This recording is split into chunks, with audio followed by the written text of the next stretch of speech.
हे viewers, आज हम onion की सीडलिंग करेंगे और ये देखेंगे हम इसको किस मंथ में इसकी सीडलिंग करते हैं, इसकी पनीरी होती है या इसको डायरेक्ट बोया जाता है ज़मीन के अंदर, और हमारी मिट्टी किस तरह की होनी चाहिए और इसकी पनीरी कब तक ट्रांसप्लांट करेंगे हम बड़ी स्पेस में। तो ये सब कुछ जानने के लिए इस वीडियो को देखते रहें और इसमें आपको मज़ीद और इन्फॉर्मेशन पता चलेंगी। तो मेरा नाम है Tanveer Ahmed, ST home kitchen gardening से।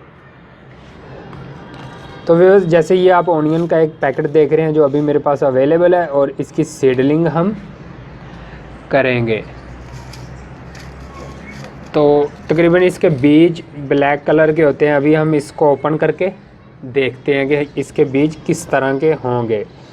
तो हम मिट्टी की बात कर लेते हैं। तो मिट्टी हमारी बालू मिट्टी, इसमें तकरीबन सैंड और सॉइल मिक्स हुई होती है, जिसको हम बालू मिट्टी कहते हैं, और जिसको हम नहर से लेके आते हैं। नहर मीन जो हमारी नहरें चलती हैं पानी वाली, उसमें छोटे सूए भी होते हैं जिसको आम लफ्ज़ों में बोलते हैं, उसको हम ड्रेन भी बोलते हैं। तो उसके अंदर जो भल आई होती है वो नहर की पटरियों की साइडों पे पड़ जाती है। वो बिल्कुल नरम होती है, उसके अंदर सैंड और मिट्टी मिक्स हुई होती है, और तकरीबन वो पत्थर से वो बन के आई होती है जो बालू मिट्टी, और इसलिए वो, और इसी वजह से उसकी तकरीबन ताकत आम मिट्टी से ज़्यादा होती है और वो नरम होती है। और जो कोई भी वेजिटेबल को ग्रो करते हैं, चाहे हमारे वो फ्लावर हैं, वेजिटेबल्स हैं या ट्री हैं, उनकी रूट्स को ज़मीन के अंदर जाने में बहुत आसानी रहती है और उनको वहाँ से बहुत ज़्यादा खुराक मिलती है बालू मिट्टी से। तो ये तो था बालू मिट्टी का फ़ायदा। तो आप इसको हासिल कहाँ से करेंगे? आप इसको नर्सरियों से परचेज़ कर सकते हैं जाके बालू मिट्टी को।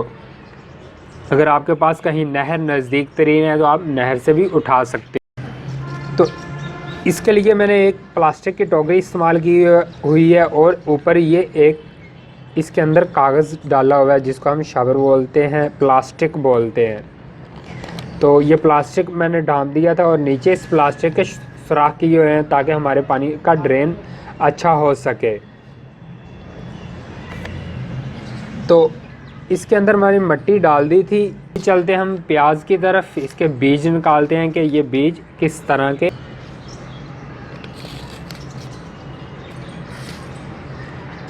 इसको हमने ओपन किया और इसके बीज चेक करते हैं।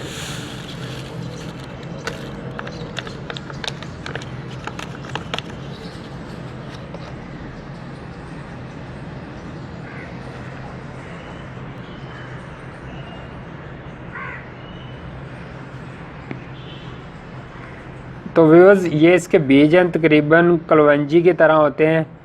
तो कलवंजी के बीज ज़रा गोल होते हैं, लेकिन ये कुछ अजीब सी इनकी शेप है, चौड़ाई में मौजूद है इसकी शेप।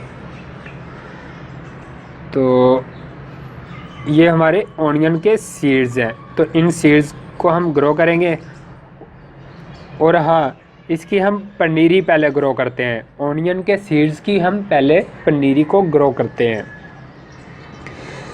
और जब इसकी पनीरी बड़ी हो जाती है, तकरीबन 20 से 25 दिन लगेंगे इसकी पनीरी बिल्कुल तैयार हो जाएगी बड़ी स्पेस में कन्वर्ट करने के लिए। तो उसके लिए हम पहले इसकी पनीरी ग्रो करते हैं। इसको डायरेक्ट नहीं बोया जाता ऑनियन के सीड्स को। अगर आप डायरेक्ट इसको बोएंगे तो आपका जो प्याज है वो प्याज ज़मीन के अंदर नहीं बनेगा, इसलिए हम इसकी पनीरी को पहले ग्रो करते हैं।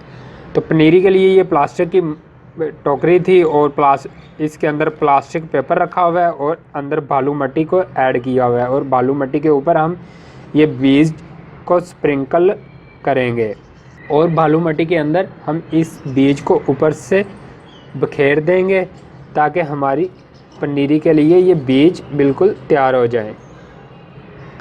तो इस तरह हम इनको बखेरते जाएंगे।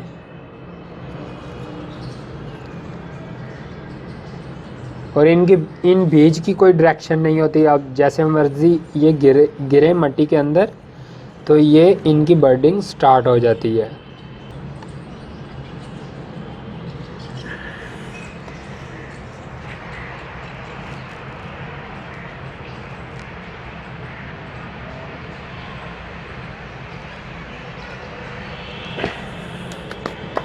तो व्यूअर्स आप देख रहे हैं कि मैंने इसकी सीडलिंग कर दी है और काफ़ी हद तक इसको मिट्टी के अंदर फैला दिया है। अब हम इसको कोकोपीट के ऊपर से कवर कर देंगे, कोकोपीट के साथ ऊपर से कवर कर देंगे और शावर की मदद से हम इसको पानी देंगे। और ये आज सितंबर की 28 तारीख है और आप इसकी अक्टूबर में भी जाके सीडलिंग कर सकते हैं। अक्टूबर के एंड तक भी इसकी पनीरी ग्रो होती रहेगी। तो ये ऊपर से मैंने इसको कोकोपीट के साथ काफ़ी हद तक कवर कर दिया है। तो अगर किसी व्यूअर्स के पास कोई कोकोपीट नहीं अवेलेबल तो आप बालू मिट्टी के साथ ही इसको ऊपर से कवर कर सकते हैं। इसकी कोई इतनी ज़्यादा टेंशन नहीं और बहुत इजी से ये पनीरी ग्रो होगी, क्योंकि अक्सर गांव में जो ज़मींदार इस ओनियन की पनीरी को ग्रो करते हैं वो तो ऊपर मिट्टी ही इसके ऐड करते हैं, ऊपर मिट्टी के साथ ही इनको कवर करते हैं। तो कोकोपीट इसलिए हम इसके ऊपर ऐड करते हैं ताकि हमारी पनीरी की बर्डिंग जल्द ही स्टार्ट हो सके और इजीली वो बर्डिंग स्टार्ट हो जाती है और इसमें बीज के मरने के चांसेस भी बहुत कम होते हैं। जो बीज हमारे बर्न हो जाते हैं नीचे मिट्टी के दबाव की वजह से या मिट्टी ऊपर ज़्यादा आ जाए तो उस वजह से वो जो हमारे बीज हैं वो तकरीबन अंदर ही बर्न हो जाते हैं। तो अभी हम इसको शावर की मदद से पानी देंगे ताकि हमारी कोकोपीट एक जगह पे बैठ सके। तो व्यूअर्स आपने शावर की मदद से अच्छे से पानी इसके ऊपर दे देना है ताकि इसके नीचे जो सॉइल है हमारी वो भी गीली हो सके। जिस व्यूअर्स ने कोई भी सवाल करना हो तो मुझे कमेंट बॉक्स के नीचे उसका रिप्लाई करूँगा। तो अभी तक आप लोगों ने अगर मेरे चैनल को सब्सक्राइब नहीं किया तो प्लीज़ सब्सक्राइब कीजिए और लाइक कीजिए और साथ बेल आइकॉन को भी दबा दीजिए ताकि जब भी कोई मेरी नई वीडियो आए तो आपको इन्फॉर्मेशन मिलती रहे। तो मिलते हैं एक नेक्स्ट वीडियो के साथ।